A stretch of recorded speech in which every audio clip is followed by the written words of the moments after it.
Welcome to the 16th season of the Nitwits, a weekly roundtable discussion on the Penn State Nittany Lions. Our panel includes Neil Riddell of the Altoona Mirror, Mark Brennan of FightOnState.com, Jacob Cowker of WTAJ Sports, and a special guest nitwit each week. The Nitwits are brought to you by Irwin Financial Raymond James, an independent firm and firm foundation for your financial future. Coldwell Banker, no one will work harder to sell your home. By Doctors Howells, Reed, and Solani, orthodontics for children and adults. By Fiore True Value on 6th Avenue, Altoona. Just ask rental. Buy what you want, rent what you need. By Monarch Cleaners, for all your cleaning needs. By Your Rehab Choice, Health South Altoona. Ask for us by name. By Courtesy Motors of Altoona, where courtesy means a great deal. By the Allegro, where fine cuisine is a way of life. By the Altoona Professional Hearing Aid Center, your hearing aid healthcare professional. By EasyToUse.com, your Yellow Pages connection in print and online. By FightOnState.com, as close as you get to Penn State football without putting on a helmet. And by the Altoona Mirror, featuring Penn State Game Day every Friday. Hello again. Penn State on the wrong side Saturday of a 2-overtime thriller against Ohio State. I'm Jacob Cowker. Joining me as always is Neil Riddell from the Altoona Mirror, Mark Brennan from FightOnState.com, and our special guest panelist this week is Scott Shirley. He is a former Penn State football player as well as the executive director of Uplifting Athletes. Thanks for joining us this week, Scott. It's a pleasure to have you here. Absolutely. Thanks. Well, let's talk about yesterday's game. No moral victories for Penn State football. Those are the words of James Franklin. But if you're treating this as a measuring stick, Penn State showing that maybe they are right there with one of the best teams in the Big Ten Conference, especially on defense now. Yeah, I can't remember a game where I was more impressed in defeat than last night. I mean, I think the season changed last night. They've still lost 3 in a row, but I think there was a lot more to build on. Defense has played tremendous, and the comeback, obviously the whiteout injects a lot of enthusiasm, but they really left it all out there on the line last night. Yeah, I mean, the players and coaches have to say there's no such thing as moral victories, and former players probably have to say there's no such things as moral victories, but there are. I mean, you came out of that game, I thought the reaction of the crowd after the game, they got it. I think they understood to give them that sort of ovation and the "We Are Penn State" chant. And listen, there were so many Lettermen down on the sideline, and I'm not going to name names, but a lot of guys are like, you know what, I am so impressed by the way this team played. A lot of people were worried. A lot of us picked it to be a blowout. A lot of fans were worried it was going to be a blowout, and these guys got down early, came back, and showed a lot of heart and a lot of dignity and a lot of class out there, so that was cool. And just the way they went from that first half to the second half, I mean, how impressive was that to you? You know, it's been interesting for me to watch Penn State teams over the years come out of bye weeks. You know, you guys have covered the team for a long time.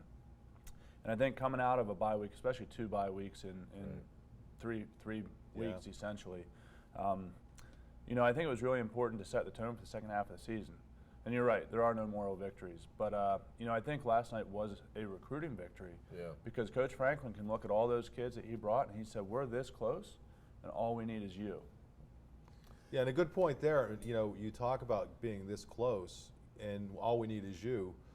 Marcus Allen making a big play. Deshaun Hamilton, even though he was here last year, didn't play, makes a big play. Blacknell making a big play. I mean, all these true freshmen coming in and doing things right off the bat, and then you have probably 100 or so recruits in the stands, and you look up at them, and they're going as crazy as everybody else in the whiteout crowd. So that was another big thing. And in terms of setting a tone for the rest of the season, no question about that. I mean, they still have a bowl to play for. Now they've lost 3 straight, and I think the key now is not letting Ohio State beat you twice. I looked at the defense, and the adjustments that Bob Shoop has made all year, and Zettel looks like a Mike Reed out there at times. I mean, this guy's hands, I'm wondering if he can go both ways, play him some. Every time he touches the ball, deflection, interception, he's been an amazing player, and that really was the juice the crowd needed to be encouraged. And then Hackenberg kind of turned into Hackenberg in the fourth quarter because he really didn't have his best game until it mattered the most. Yeah, and you were down there on the field. I mean, the job, Scott, that Mike Hull did. Yeah. He was just, I mean, up in the press box, it looked amazing, but I mean, I have to imagine down at field level, it's even more incredible. Yeah, I mean, these guys are kind of shadows of linebacker U, right? I mean, it's in the Penn State DNA. Yeah. And it's fun to see the guys kind of come through year after year, and who's going to step into those shoes, and he's done an incredible job of that. I like how they're keeping their defensive line fresh. They continue to play a lot of guys.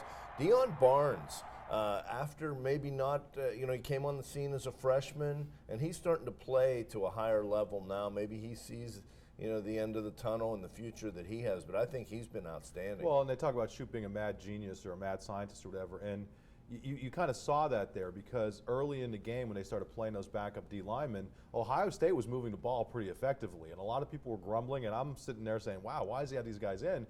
And then you look toward the end of the game, they were pretty fresh in the fourth quarter, and I wonder if ultimately that isn't what kind of got them, though, is the fact that these guys were playing so many snaps, and even with the depth they have, they're still not that deep. And once you go to a double overtime, it's just really, really difficult. In the press box, I was a little disappointed with the spike, on first down with the clock stopped, because I felt Penn State had to win the game in regulation, because usually the underdog wears down, and the better team or the more the stronger team. And their defense. How much more could you ask of their defense? Driving down, Scott, we were talking. I mean, you said you would have just loved to see them take a shot there, and how big it could have been if they got it in there. But having said all of that, the fact that they came back and you have a guy. I mean, again, Hackenberg's had his ups and downs, but to lead that drive, I mean, from the 9-yard line to get in field goal position. To have Ficken come through in a clutch, I mean, as tough as that loss was, I mean, there were so many positives out of it. Without Kaiser as your holder. Just real quick, I mean, does this, or how much does this change your perception of where this team is headed in the second half? Well, I mean, I don't think everything is fixed in an hour. Right. They still have some offensive issues that they have to address because they really only played one really good quarter of offensive football, and you can't count on your defense to score and to give you that kind of field position, even though to be a great defense, that's what they kind of have to do. But I think it changed the course of the season, but I think you got to be a little careful that not everything is fixed. Everybody thought they were going to be 6-0 after UMass, right? Yeah. I mean, talking about starting on the 9, the possession before that, they started on the 1, and they flipped the field. That possession was as important as any of the scores. Yeah. Well, Neil mentioned some things that still have to be improved, and when we come back, we'll take a look at some of the bad, some of the things both on the field and maybe with the stripes, some questionable calls, as well as talk about field position, this punting. That could be a separate show, the stripes. Well, the stripes and the punting. We could probably do an hour special on those two things. We'll come back and take a look at both of those things. The Nitwits are brought to you by Irwin Financial Raymond James, an independent firm and firm foundation for your financial future. Coldwell Banker, no one will work harder to sell your home. By Doctors Howells, Reed, and Solani, orthodontics for children and adults. By Fiore True Value on 6th Avenue, Altoona. Just ask rental. Buy what you want, rent what you need.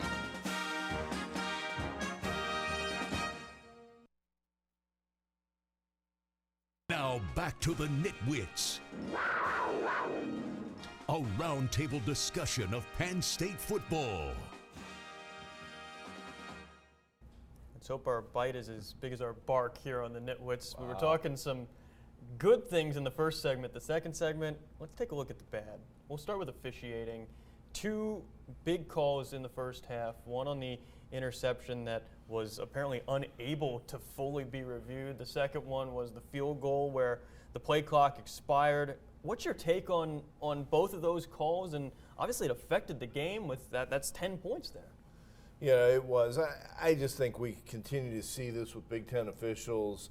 They had an interpreter up there in the booth. I watched the replay, and he might as well have been the sideline reporter. They went to him so often. But the big call, I thought, was this leaping when Hall went up and jumped on one of his teammates' back to try to block the extra point in overtime. And that gave Ohio State 12 or 13 yards to start their possession.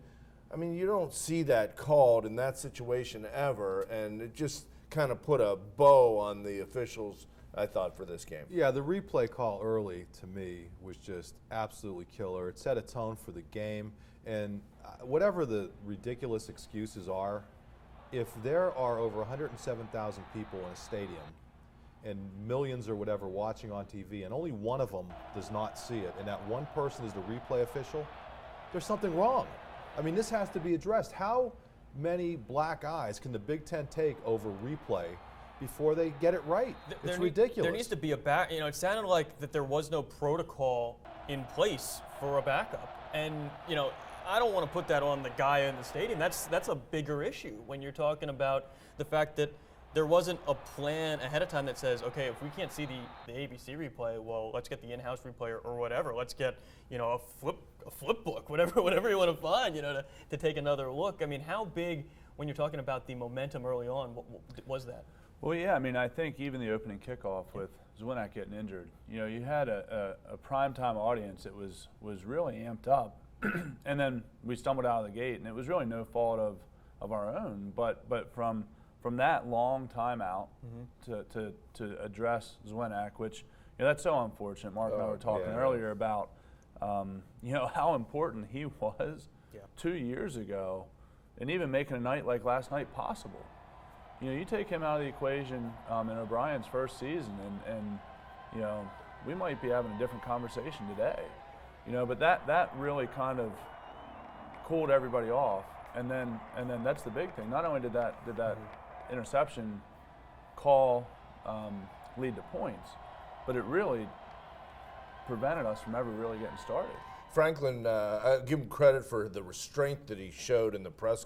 I mean, you could see the smoke pouring out his ears, and yet he did not. He said he is going to fight for his team and his program, which means the conversation was going to begin after he left the press conference, right? With whatever process are in place to appeal to the Big Ten office and have your voice heard. Yeah, and I'll be interested to see if he is willing to address it more, because I think there are some answers that we ought to have. I mean, what did they tell him on the field? That's not him being critical, but I think, it would be nice if we knew what messages were being relayed to him at the time. And the one that we didn't even mention was the clock expiring, the play clock expiring. I mean, how do officials not see this? I mean, isn't it somebody's job to monitor that? And then getting back to the injuries, we also saw the clip of Donovan Smith going off. Boy, that's a real tough one, but I got to give that offensive line credit. As much heat as they've taken to rally the way they did without their best player, and then you move your center to tackle and one tackle to the other tackle and bring in somebody else. They brought in Laurent and they moved Banjero over, and those guys did hung in there. There was very few penalties on them. That's a good point. You want to talk about taking heat? How about this punting game? Less than 35 yards per punt, quite a few shanks. Well, I suggested Ficken last week. I got a better idea now. Let's just let Zettel punt. There has to be somebody. I mean, and Franklin mentioned afterward that obviously this isn't going to work, but how many times I just, listen, that crowd, as great as it was was rightfully booing the punting situation. I don't know that they were booing individual kids. I mean, I think they were booing, they were just frustrated that they realized how important, we've talked about it, when you have a defense that's good, that punting game could be the difference between wins and losses. Right. And Ohio State they had no scoring drives of over 60 yards. They only had one scoring drive of over 40 yards. And if you're talking, that's field position and just how big that could have been. If even one of those punts goes another 10, 15 yards, with the way that defense is playing, now you're talking another whole new ball game. A lot of what ifs last night, which it's strange because we all expected this loss, and then it turns into this almost a heartbreaker. Just a word of love for the Buckeyes. how undisciplined, how stupid are they at times with their punt returners? I mean, the punt returners almost cost them in 3 different situations. They really had some borderline plays on Hackenberg with their personal fouls, and at one point his helmet got twisted off. I was not impressed. Well, that's a very athletically gifted team. Right. That's not one of the top 4 teams in the nation, even close. We saw they lost to Virginia Tech, and we've seen what's happened with Virginia Tech since. And listen, I think I got to give Scott credit, because that's one thing that this definitely takes them out of the equation. And listen, after being blown out by Ohio State last year, these recruits, I think that gives them another thing to chew on. All right, well, when we come back, we've got Scott Shirley from Uplifting Athletes. Penn State hitting a new milestone this year. We'll have more on that and more on just Uplifting Athletes as a whole, a little bit on Live for Life. You see the guys going to work right there. That's coming up when we return.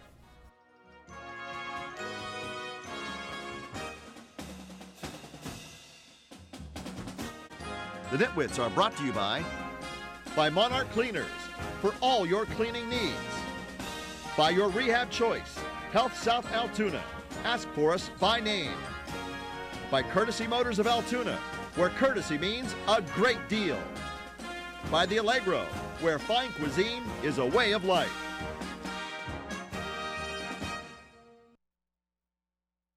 I'm Michael Zordich with the Penn State football team. And you're watching the Nitwits. A little bit of a throwback. Is he still with the Panthers, Zordich? I don't think so. Okay. He was a guy who contributed to Uplifting. He was a Uplifting Athletes workout warrior, though, down through the years. Scott, what can you tell us about your big milestone? Uplifting Athletes, Penn State went over $1 million.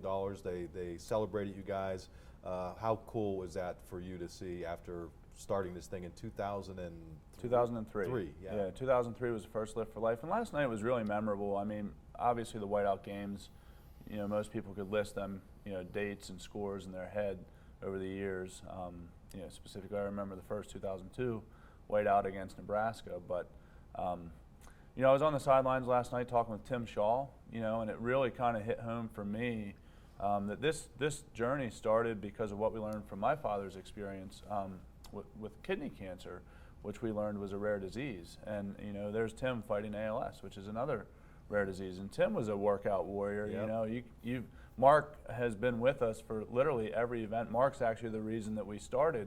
You don't have to get into that. The first Live for Life, because he interviewed me after the Blue-White game. Said, "Hey, I heard you're maybe doing something." We're like, "Yeah, we're college kids." Next day, it's front page of the paper. So we're like, I guess we got to do this. 12 years later, we're standing in front of 107,000 people, and the Penn State chapter of Uplifting Athletes became the first to break the $1 million milestone, which is obviously really important for the kidney cancer community, the rare disease community at large. But it's something for Penn State to be proud of, because what we've done with Uplifting Athletes now is starting in August of 2007, we took what we've done at Penn State, kind of the life skills program that benefits the rare disease community that's run by the student athletes, and we've expanded that around the country now. And half the Big Ten schools, half the ACC schools, at least one school in every major conference has a chapter of Uplifting Athletes, and they all adopt a different rare disease. It's had an impact on them, and we take the student athletes through a strategic planning process.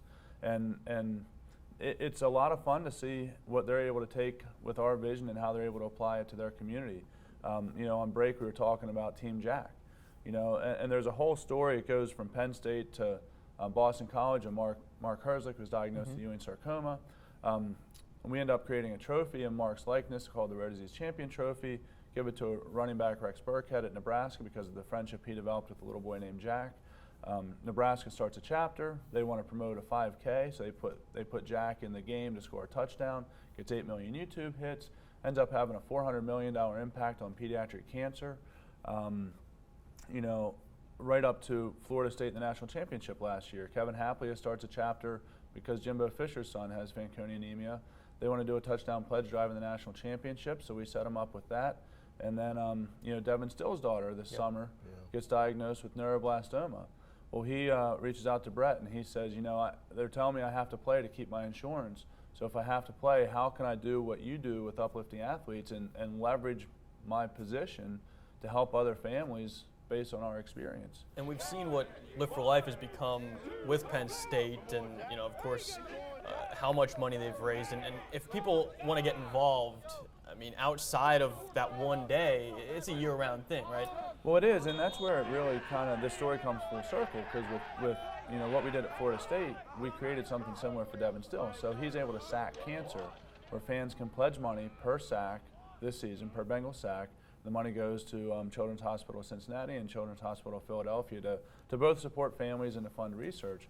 Well, we've developed software that allows us to do that across all of our chapters now, and starting next week with the Maryland game, Penn State, AAA Southern Pennsylvania has pledged $500 per touchdown in the month of November to uplifting athletes, but the fans can now pledge as well. They can pledge $1, they can pledge $5. In fact, I'd like to challenge each of you to pledge $5 a touchdown for the remaining games this season. Yeah, sure. I'm on to that. Where do you do it? Yeah, you go. And I'm going to. The defense is the way the defense is playing too. They're talking defensive touchdowns also, right? Yeah, any touchdown. Okay, I'm with Zettel. Well, you can't pledge per individual player. Per NCAA rules. I can give you the bylaw if you want. How can people get involved in? Yeah, I mean, you can visit upliftingathletes.org to learn more about the organization as a whole, look at what we're doing across the country, sign up for our newsletters. We have a weekly recap.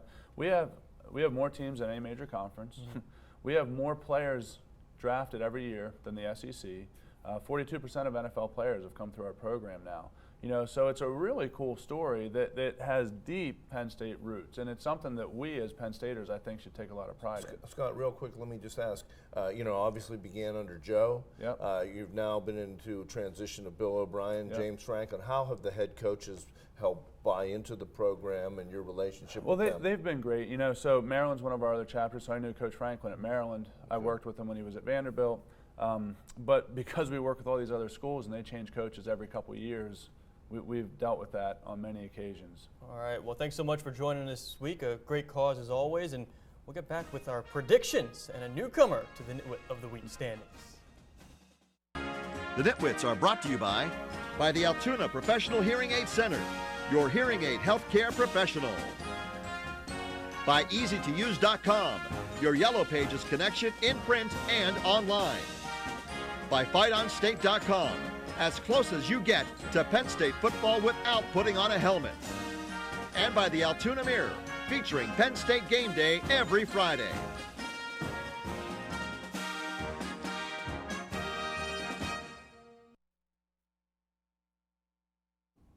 Welcome back. Everybody's favorite time, predictions. Penn State versus Maryland, one of their 40 or so helmet options you saw there.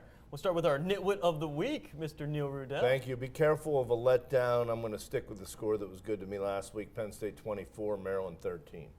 I'll go Penn State 24, Maryland 17, and I can't believe it took so long for Neil to be Nitwit of the Week. I mean, it's just incredible. A veteran like you should have done it much sooner. I'm waiting for you.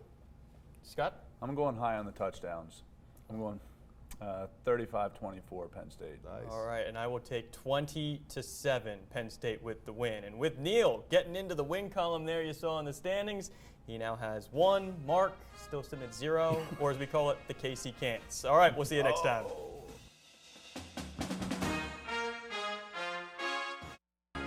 The Nitwits are brought to you by Irwin Financial Raymond James, an independent firm and firm foundation for your financial future. Coldwell Banker, no one will work harder to sell your home. By Doctors Howells, Reed, and Solani, orthodontics for children and adults. By Fiore True Value on 6th Avenue, Altoona. Just ask rental. Buy what you want, rent what you need. By Monarch Cleaners, for all your cleaning needs. By Your Rehab Choice, Health South Altoona. Ask for us by name. By Courtesy Motors of Altoona, where courtesy means a great deal.